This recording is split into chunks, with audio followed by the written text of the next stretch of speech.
नमस्कार साथियों। हम आगे के क्वेश्चन स्टार्ट करते हैं।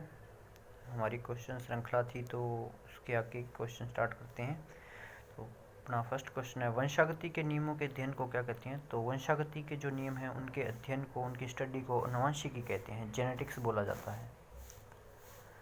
मनुष्य के वातावरण को सुधारने से नस्ल सुधार कहलाता है। देखो, मनुष्य का जो वातावरण है उसको सुधारने का जो नस्ल सुधार है उसे यूथेनिक्स बोला जाता है। तो एक तो होता है यूथेनिक्स। यूथेनिक्स का मतलब है कि उसके आसपास के वातावरण को सुधारना, क्योंकि जैसे कोई स्टूडेंट पढ़ता है तो उसके स्टडी के लिए अच्छे वातावरण का निर्माण करना, उसे समय पर भोजन देना, उसके टाइम का सही मैनेजमेंट करना, तो ये तो होता है यूथेनिक्स। और एक होता है यूजेनिक्स। ये जो फर्स्ट में लिख रखा है ना, यूजेनिक्स। यूजेनिक्स में क्या होता है कि जेनेटिकली मॉडिफाई किया जाता है, उसके जीनों में हेर फेर किया जाता है, कोई भी जीव है तो उसे यूजेनिक्स में पढ़ते हैं। और यूथेनिक्स में हम उसके वातावरण को सुधारते हैं, या कोई भी काम कर लो उसमें जो वातावरण को सुधारा जाता है उसकी जो स्टडी है वो यूथेनिक्स के अंतर्गत की जाती है। नलिका विहीन ग्रंथियों का अध्ययन करने वाली, तो देखो भाई ये एंडोक्राइन ग्लैंड्स हम पढ़ते हैं तो उसमें नलिका विहीन ग्रंथियों का अध्ययन है जो उसमें एंडोक्राइनोलॉजी के अंतर्गत हम करते हैं। उस विज्ञान को जो अनुवांशिकी के नियमों द्वारा मानव जाति की उन्नति का अध्ययन करता है। अब देखो भाई, अनुवांशिकी अभी मैंने पहले बताया था कि अनुवांशिकी जीन में हेर फेर करके जो हम प्रोवाइड करते हैं उसे यूजेनिक्स बोलते हैं। और वातावरण में हम वातावरण को हम परिवर्तित करते हैं तो उसे यूथेनिक्स बोला जाता है। तो जीनों में हेरफेर यूजेनिक्स, और वातावरण में अगर परिवर्तन करते हैं तो यूथेनिक्स।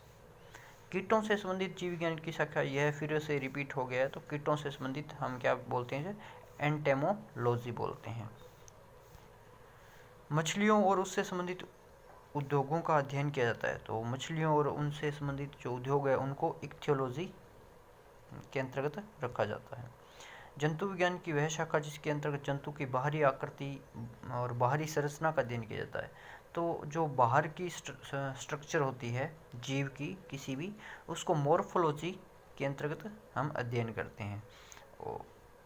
इसकी कई शाखा होती हैं, फिजियोलॉजी, मॉर्फोलॉजी, एनाटॉमी, तो ये अलग अलग शाखाएं होती हैं। तो इसके जो बाहर की जो स्ट्रक्चर है, बाहर से जो देखने में लगता है, उसको मॉर्फोलॉजी के अंतर्गत अध्ययन करते हैं। जंतु विज्ञान की वह शाखा जिसके अंतर्गत अनुवांशिकी लक्षणों और उसकी वंशागति का अध्ययन किया जाता है, तो इसे जेनेटिक्स बोला जाता है। अनुवांशिकी बोलते हैं हिंदी में। जंतु और उसके आसपास के वातावरण संबंधी अध्ययन को, ये जो जंतु है उसके आसपास के वातावरण का जो अध्ययन है उसको हम क्या बोलेंगे? पारिस्थितिकी, या इसको इकोलॉजी इंग्लिश में बोलते हैं। ठीक है। मांसपेशियों का अध्ययन, जो मांसपेशी हैं इसका अध्ययन है हम मायोलॉजी के अंतर्गत करते हैं। ठीक है, मायोलॉजी। मसल्स इंग्लिश में बोलते हैं मसल्स, और मसल्स का मायोलॉजी हो जाएगा। नेक्स्ट क्वेश्चन, जनसंख्या का अध्ययन, जो हमारी पॉपुलेशन है उसका अध्ययन जो करेंगे वो डेमोग्राफी के अंतर्गत करते हैं। नेक्स्ट मधुमक्खियों का पालन कहलाता है, तो मधुमक्खियों का जो पालन है वो एपीकल्चर कहलाता है। तो हमारे इतने क्वेश्चन हो गए। Thank you students.